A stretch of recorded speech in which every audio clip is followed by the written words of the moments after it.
امیر المؤمنین حضرت سیدنا عمر فاروق اعظم رضی اللہ تعالیٰ عنہ فرماتے ہیں کہ میں نے رسول اللہ صلی اللہ تعالیٰ علیہ وآلہ وسلم کو فرماتے ہوئے سنا کہ جو شخص کھانے کی چیزوں کی ذخیرہ اندوزی کر کے مسلمانوں کو تکلیف پہنچائے گا تو اللہ تعالیٰ اس کو کوڑ کی بیماری اور مفلسی میں مبتلا فرما دے گا۔ مزید پیارے آقا صلی اللہ تعالیٰ علیہ وسلم نے کیا ارشاد فرمایا، جو گرانی بڑھانے کی نیت سے 40 دن تک ذخیرہ اندوزی کرے گا وہ اللہ تعالیٰ سے بے تعلق اور اللہ تعالیٰ اس سے بیزار ہے۔ پیارے پیارے اسلامی بھائیوں، غور کیجئے، آج کچھ مال کمانے کے لیے، کچھ بینک بیلنس بڑھانے کے لیے، مسلمانوں کو تکلیف دینے کے لیے ذخیرہ اندوزی کرنا کس قدر شرمناک کام ہے۔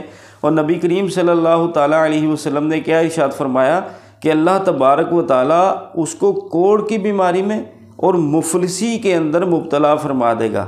آپ غور کریں، مال و دولت دیا کس نے؟ اللہ تبارک و تعالیٰ نے۔ اس میں برکت کس نے دینی ہے؟ اللہ تبارک و تعالیٰ نے ہی دینی ہے۔ تو آپ اپنے یہ عجیب و غریب قسم کے ہتھ کنڈے استعمال کر کے اللہ تبارک و تعالیٰ کی نافرمانی کر کے اپنے مال و دولت کو بڑھائیں گے تو کیا اس میں برکت آئے گی؟ نہیں پیارے اسلامی بھائیوں، مفلسی میں اللہ تعالیٰ مبتلا فرما دے گا۔ پھر وقت بدلنے میں دیر نہیں لگتی۔ یہ تو اپنی دنیا کو سنوارنے کے چکر میں اپنی آخرت کو تباہ کر لینا، یہ کسی سمجھدار آدمی کی نشانی نہیں ہے۔ بنیادی طور پر تو مسلمان کے لیے آخرت ہی سب کچھ ہے۔ دنیا کے اندر اگر زندگی تھوڑی سی مشکل گزر بھی جائے گی تو کوئی مسئلہ نہیں، قبر میں اور آخرت میں آسانیاں مل جائیں گے۔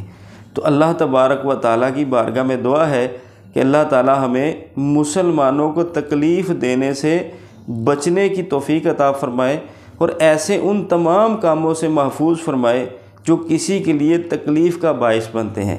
آمین بجاہ النبی الامین صلی اللہ تعالیٰ علیہ وسلم۔